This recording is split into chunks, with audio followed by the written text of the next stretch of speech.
Good morning student. Online tutorial Hindi class lecture 19 में standard 5 and 6 के बच्चों का हिंदी ग्रामर के क्लास में स्वागत है। बच्चों, आपने प्रीवियस लेक्चर में पिछले चैप्टर में भाषा, लिपि एवं व्याकरण के बारे में पढ़ा था। आप जानते हैं कि अपने मन के भावों एवं विचारों को बोलकर एवं लिखकर व्यक्त करने के साधन को भाषा कहते हैं। आप ये भी जानते हैं कि भाषा के दो रूप हैं, मौखिक या कथित और दूसरा लिखित।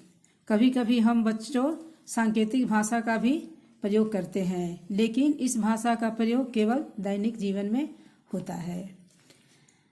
भाषा के शुद्ध रूप के नियम बताने वाला शास्त्र व्याकरण कहलाता है। व्याकरण के 3 विभाग हैं, वर्ण विचार, शब्द विचार और वाक्य विचार। बच्चों, आज हम लेक्चर 19 में व्याकरण के तीनों विभागों में वर्ण विचार के बारे में पढ़ेंगे। आप बुक की तरफ ध्यान देंगे। बच्चों, पिछले अध्याय में आपने जाना कि भाषा को लिखते वक्त हम निश्चित चिन्हों का प्रयोग करते हैं। भाषा की सबसे छोटी इकाई वर्ण कहलाती है। वर्ण किसे कहते हैं? तो भाषा की सबसे छोटी इकाई वर्ण कहलाती है। वर्णों के व्यवस्थित समूह को वर्णमाला कहते हैं। हर भाषा के अपने निश्चित वर्ण होते हैं। हिंदी में वर्ण 2 प्रकार के होते हैं, स्वर और व्यंजन। बच्चों, आपने वर्ण के बारे में समझा कि वर्ण किसे कहते हैं, वर्ण की क्या परिभाषा हुई। तो भाषा की सबसे छोटी इकाई वर्ण कहलाती है। वर्णों के व्यवस्थित समूह को वर्णमाला कहते हैं। हिंदी में वर्ण 2 प्रकार के होते हैं, स्वर और व्यंजन। अब आप स्वर के बारे में पढ़ेंगे कि स्वर किसे कहते हैं। तो जिन वर्णों का उच्चारण स्वतंत्र रूप से होता है, अर्थात इनके उच्चारण में अन्य ध्वनियों की सहायता की आवश्यकता नहीं होती, वे स्वर कहलाते हैं। जैसे अ, आ, हर्षई, दीर्घई, हर्षऊ, दीर्घऊ, री, ए, ओ, औ, ये सभी स्वर हैं।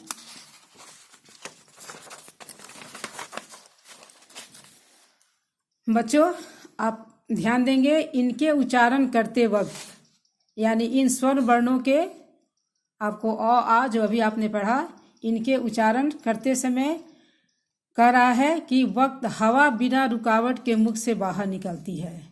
हिंदी भाषा में 11 स्वर हैं। अ, आ, आप इसको काउंटिंग करके देख सकते हैं, ये 11 हैं। अ, आ, हर्षई, दीर्घई, हर्षऊ, दीर्घऊ, री, ए, ओ, औ, ये सभी स्वर हैं।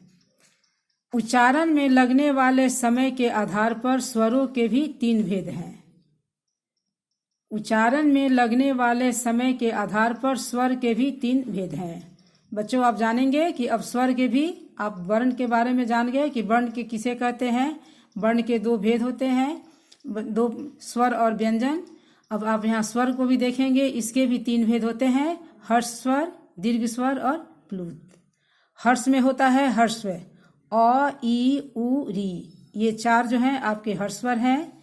यहाँ दीर्घ स्वर देखेंगे, आ, दीर्घई, दीर्घु, ए, ओ, औ, ये आपके दीर्घ स्वर हैं। और प्लुत आप देखेंगे, यहाँ एक मात्रा है। क्योंकि हिंदी में प्लुत का उच्चारण नहीं होता, ये आपको अधिकांशतः संस्कृत में ही होते हैं। अब हर्ष स्वर की परिभाषा क्या हुई? तो जिन स्वरों के उच्चारण में बहुत कम समय लगता है, उन्हें हर्ष स्वर कहते हैं। ध्यान देंगे बच्चों, हर्ष स्वर, जिन स्वरों के उच्चारण में बहुत कम समय लगता है, उन्हें हर्ष स्वर कहते हैं। हर्ष स्वर 4 हैं, अ, ई, उ, री। आप इसको बोलकर भी देख सकते हैं, क्योंकि इनके उच्चारण में आप ध्यान देंगे कि बहुत कम समय लगता है। ख है आपका दीर्घ स्वर, जिन स्वरों के उच्चारण में हर्ष स्वर से दुगुना समय लगता है, उन्हें दीर्घ स्वर कहते हैं। दीर्घ स्वर 7 हैं, आ, ई, दीर्घ ई, उ, दीर्घ उ, ए, ओ, औ। बच्चों, आप इन वर्णों के उच्चारण को आप देखेंगे, ध्यान देंगे, तो आ कहने पर एक स्वर में क्या है, एक आवाज गूंजता है, यानी कि उसके उच्चारण में आपको समय ज़्यादा लगता है। दीर्घ ई, यानी कि 2 ई मिलाकर एक बड़ी की मात्रा हुई। अ भी है आपका 2 अ मिलाकर आ, ये आपका दीर्घ स्वर हुआ। अब है आपका प्लुत। जिन स्वरों के उच्चारण में दीर्घ स्वरों से भी अधिक समय लगता है वे प्लुत कहलाते हैं, जैसे ओम। स्वर का प्रयोग भी आपको 2 प्रकार से होता है, एक स्वतंत्र रूप में, एक मात्रा के रूप में।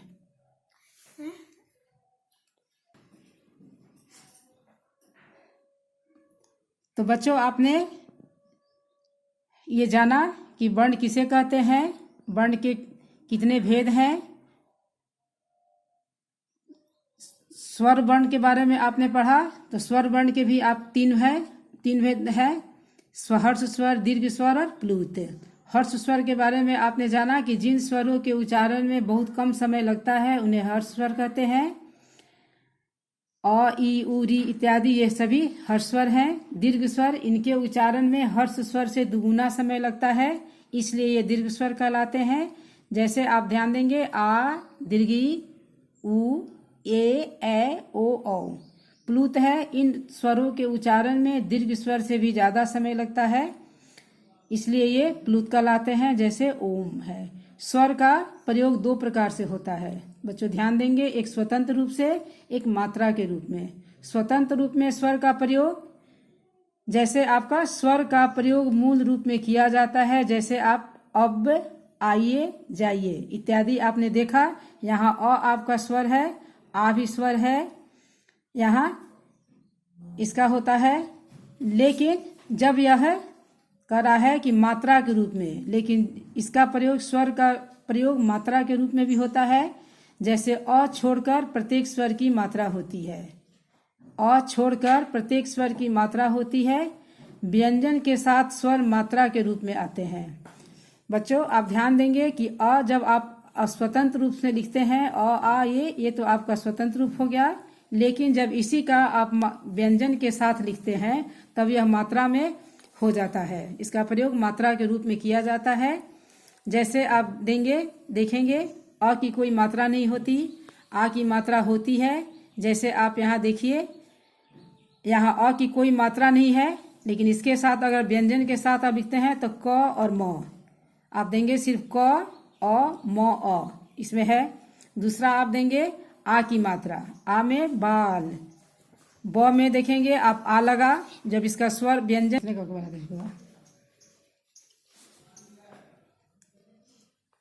जब आ स्वर की आप देखेंगे, आ स्वर का प्रयोग व्यंजन के साथ होता है। तो जैसे आप लिख रहे हैं बाल, आप देखेंगे ब में आ की मात्रा लगाएं और ल, अ, यानी ब में आप ब, आ, ल ऐसे आप नहीं लिख सकते हैं। आप इसको क्या करेंगे, ब में आ की मात्रा लगाएंगे और ल में अ की मात्रा, तो यहाँ आपका बाल हुआ। फिर यहाँ देखेंगे हर्ष ई, हर्ष ई का मतलब है तिथि, यहाँ देखेंगे तिथि, तो यहाँ मात्रा लगा। जब इसको आप व्यंजन के साथ लगाएं तो त में छोटी की मात्रा लगा, थ में भी हर्ष ई की छोटी की मात्रा लगी, इसलिए यह हो गया तिथि। तो बच्चों, आपने जाना कि स्वर का प्रयोग 2 प्रकार से होता है, स्वतंत्र रूप में भी और मात्रा के रूप में भी। मात्रा के रूप में इसका प्रयोग तब होता है जब इसका आप व्यंजन के साथ इसका प्रयोग करते हैं, तो यह मात्रा के रूप में होता है।